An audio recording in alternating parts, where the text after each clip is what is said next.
Europe 1 matin, Bruce Toussaint. Et voici le retour de ce fin limier de Laurent Guimier pour le vrai faux de l'info sur Europe 1. Bonjour Laurent. Bonjour Bruce. Alors ce matin, vous vous attaquez au rôle que joue Nicolas Sarkozy dans la bataille pour la présidence de l'UMP. Oui, parce que depuis 24 heures, beaucoup de monde sur Internet dénonce l'attitude de Nicolas Sarkozy. Vous savez qu'il est l'un des sages du Conseil constitutionnel en tant qu'ancien président de la République et qu'il a donc un devoir de réserve. Et je lis donc les réactions.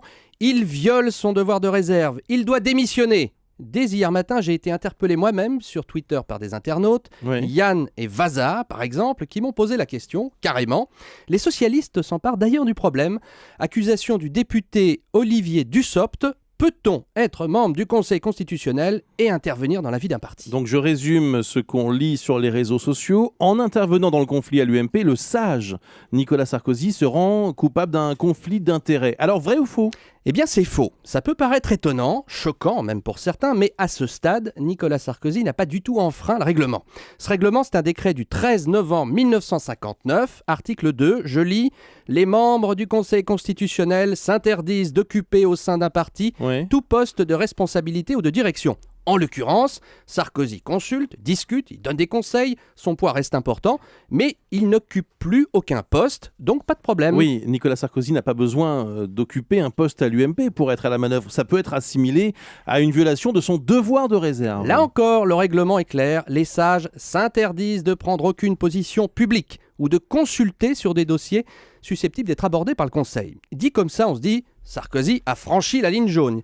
Eh bien non, pour 3 raisons. D'abord, et c'est important quand même de le remarquer, il n'a pas parlé publiquement. Pas de communiqué officiel. Ce sont des sources concordantes dans son entourage qui ont fait part de c'est pas une intervention publique. son envie de revoter. Deuxièmement, le règlement parle de consulter. C'est un terme juridique précis qui s'entend comme une consultation rémunérée, un conseil. Et là, en l'occurrence, l'ancien président a des discussions privées avec ses anciens collègues. C'est pas pareil. Oui, mais il y a cette question des dossiers dans lesquels les sages ont l'interdiction de mettre le nez parce que le Conseil constitutionnel pourrait être amené à en parler. Alors là, c'est mon 3e point. Le professeur Olivier Duhamel me l'a confirmé hier. La présidence de l'UMP ne sera jamais abordée par les sages, sauf si l'affaire de l'UMP devient une affaire pénale. À la fin des procédures, dans plusieurs années, le Conseil pourrait être saisi pour vérifier la constitutionnalité de la loi. Mais il y a tout de même un risque très faible. Pour faire simple, je le redis ce matin, tant qu'il se tait publiquement, pas de conflit. Tant qu'il se tait, et de toute façon, le jour où il prendra la parole publiquement sur l'UMP, je me dis que Nicolas Sarkozy aura d'autres envies dans la vie que de siéger au Conseil constitutionnel entre Giscard et Chirac. Merci Laurent Guimier.